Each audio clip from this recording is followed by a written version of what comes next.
Olá pessoal, estamos de volta agora no nosso quarto encontro, e hoje vamos estudar as aulas 7 e 8 do livro base de vocês, tá? Acompanha aí. O que a gente vai ver nessas duas aulas? A parte de classificação dos contratos. Vamos classificar os contratos aí para que vocês tenham uma noção, toda vez que for celebrar um contrato, em qual classificação esse contrato se encaixa. Primeira classificação dos contratos é quanto à carga de obrigação das partes. O que significa isso? Carga de obrigação das partes. Ele se divide em dois, a unilateral e a bilateral. Eu vou dar um exemplo para cada um, que fica mais fácil de entender através do exemplo. Carga de obrigação. Contrato unilateral é aquele que gera obrigação apenas para uma das partes do contrato. E a bilateral, como o nome já diz, ele é bi, gera obrigação o quê? Para as duas partes que estão envolvidas naquele contrato. Como assim? Um contrato de compra e venda de um imóvel, ele gera obrigação para quem? Para as duas partes. Como ele gera obrigação para as duas partes? Luciana está comprando um imóvel de João.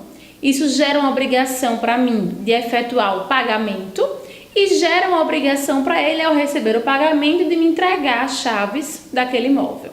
Então, gera obrigação para as duas partes. Então, o contrato de compra e venda é um exemplo típico de classificação bilateral dos contratos.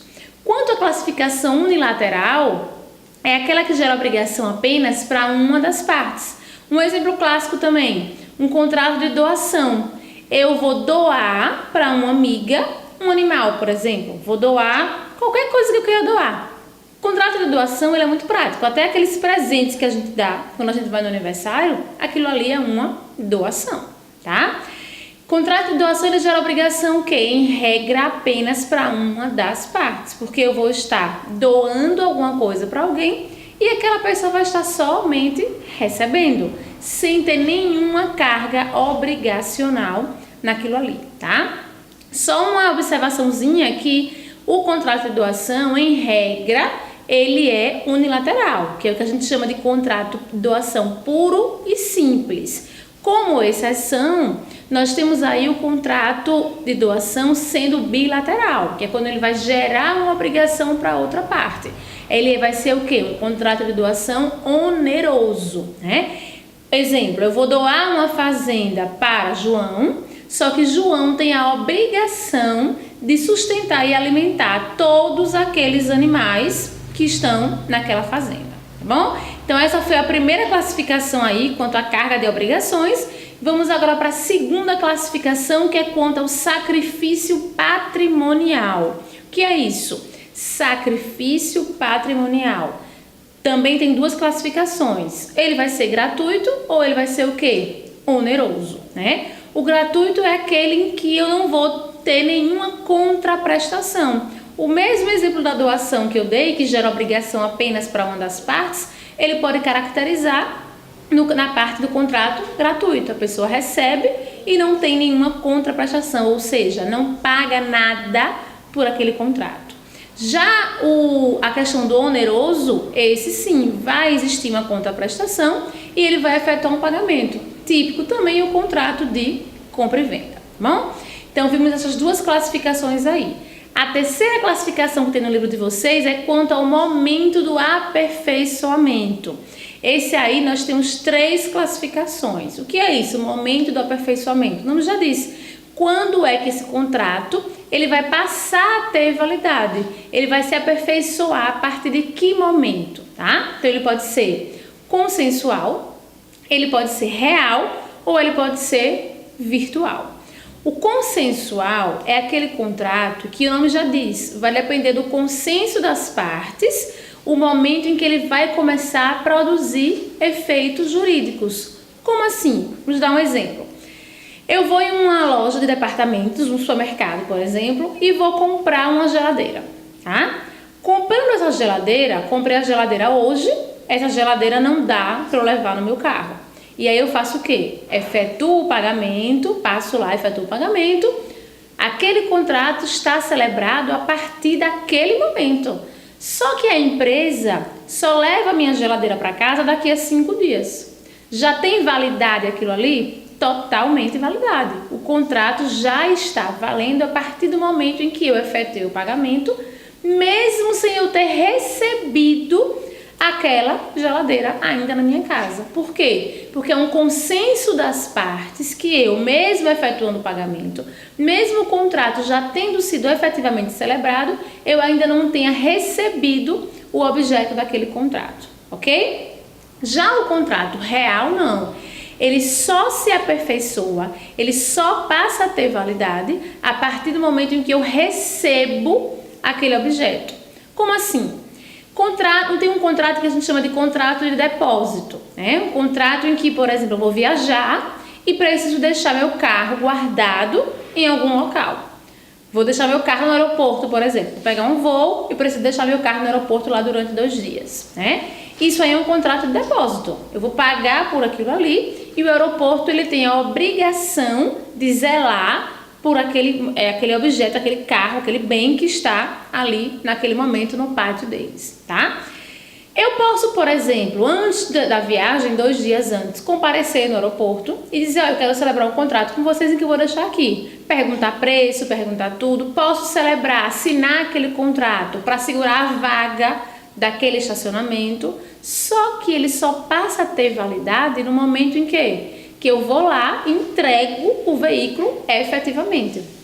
Por quê? Porque esse contrato ele é real, tá? Então, o contrato, a diferença principal aqui pra gente é o consensual e o real. Então, o consensual, ele se aperfeiçoa, ou seja, ele começa a produzir efeito jurídico mesmo antes de eu receber efetivamente aquele bem. Já o contrato real, não. Ele só passa a ter efeitos a partir do momento em que eu recebo o bem. Eu recebendo o bem, aquele contrato, a partir dali, ele passa a ter efeitos. E a última classificação em relação a isso é o virtual. Esse é bem simples. São somente aqueles contratos em que são celebrados de maneira virtual. Contratos celebrados na internet, tá? Mas apesar dessa celebração na internet, apesar dessa celebração virtual, ele produz efeitos jurídicos da mesma maneira que qualquer tipo de contrato, tá bom? A próxima classificação diz respeito à aula 8 do livro base de vocês, né? Vamos classificar agora quanto ao risco da prestação em relação aos contratos celebrados. Quanto ao risco, os contratos podem ser comutativos ou aleatórios. O que é um contrato comutativo? Contrato comutativo é aquele contrato em que no momento da celebração as partes, as 2, 3, 4, quantas tiverem, elas já sabem o que vai acontecer naquele contrato. Ou seja, não envolve um risco no contrato, tá? A palavrinha que vocês têm que entender aí para fazer essa classificação entre comutativo e aleatório é justamente se envolve ou não um risco aquele contrato. De que maneira? O contrato comutativo, ele não envolve risco. O contrato aleatório, ele envolve um risco. Vamos dar 2 exemplos aí para vocês entenderem. Vou efetuar a compra e venda de um imóvel, né, que está na planta da construtora X, que será entregue em março de 2017. Pronto. É um contrato o quê? Comutativo.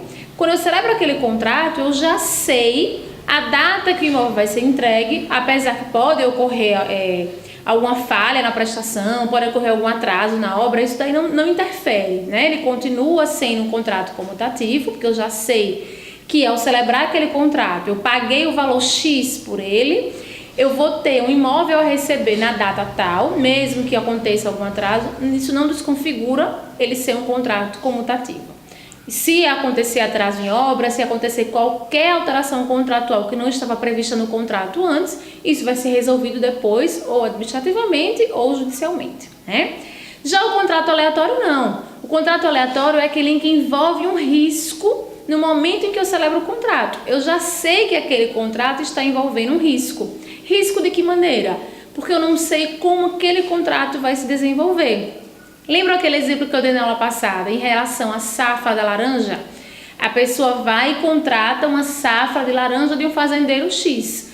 É aleatório por quê? Porque envolve um risco. Eu não sei se ele vai colher 100 laranjas, 1000 laranjas, 2000 laranjas ou nenhuma laranja. Então eu celebro o contrato Só que naquela celebração daquele contrato envolve um risco para uma das partes, ok? Entenderam essa classificação? Vamos para a próxima agora.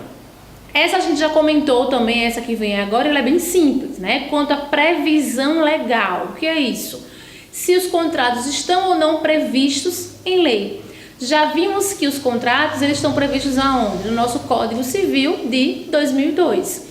Todos aqueles contratos que estão lá na parte especial de contratos que está no Código Civil, eles são os contratos típicos. Típicos por quê? Porque eles estão tipificados no Código, eles estão o quê? Escritos no Código. Vamos ter lá em cerca de 20 tipos de contrato. Contrato de compra e venda, contrato de doação, contrato de empréstimo, que é o comodato e mútuo, contrato de locação, contrato de depósito, contrato de transporte. Então, todos os contratos que estão no Código, está lá escritos em uma parte especial do Código, eles são tidos como contratos típicos. Todos os outros contratos que eu quero celebrar e que não estão lá, posso celebrar, já comentamos sobre isso, posso celebrar, nada impede. Mas eles são contratos atípicos, né? Ou seja, contratos atípicos não estão tipificados no Código, nada impede que eu celebre aquele contrato, desde que eu faça o quê? Tenha todos os requisitos de validade que vimos na aula anterior. Que requisitos são esses? Só para lembrar vocês, o agente capaz, o objeto tem que ser lícito, a forma, nesse caso, não vai estar prescrita em lei, por quê? Porque ele é um contrato atípico, mas eu tenho que celebrar ele de uma forma que não esteja proibida por lei, tá bom? Então, lembrem sempre dessa classificaçãozinha que ela é super importante. E uma observação a mais para vocês aqui é, toda vez que eu for celebrar um contrato típico, se eu deixo de colocar uma cláusula contratual, é muito mais fácil que eu consiga resolver depois. Por quê? Porque eu vou na lei, vou ler lá como é que se resolve aquilo que vai estar lá na lei escrito. Já os contratos atípicos, não. Esses eu tenho que ter um cuidado redobrado ao celebrar um contrato que não está previsto em lei. Por quê? Porque se eu deixar alguma lacuna naquele contrato, alguma cláusula contraditória, alguma cláusula que vá confundir a pessoa, eu não vou ter como ir no código, eu não vou ter como ir na lei para decidir como é que se resolve. Justamente porque aquele contrato não está na lei. Então, nada impede celebração de contrato atípico, agora tenham muito cuidado, porque tem que ser um cuidado redobrado e colocar as cláusulazinhas todas realmente especificadas para que não tenha nenhum problema a resolver depois. Quanto ao contrato de adesão, ele tem uma classificaçãozinha aí que a gente já viu, anteriormente já falamos sobre ele, tá? Cuidado, contrato de adesão, as cláusulas são aquelas que estão predispostas. E uma observação importante, toda vez que eu tiver um contrato de adesão em que ele contém alguma cláusula ambígua ou uma cláusula contraditória, eu sempre vou interpretar de maneira mais favorável a quem está aderindo àquele contrato, ou seja, ao contratante e não ao contratado, né? No caso de direito do consumidor, por exemplo, eu sempre vou interpretar beneficiando aquele consumidor. Então, cuidado com o contrato de adesão, né? O Código de Defesa do Consumidor, ele fala bastante nessa situação do contrato de adesão. E ele diz o quê? Todas as cláusulas têm que estar redigidas de forma clara, né? Obviamente, está lá o contrato de adesão, cláusulas predispostas, todas elas redigidas de forma clara.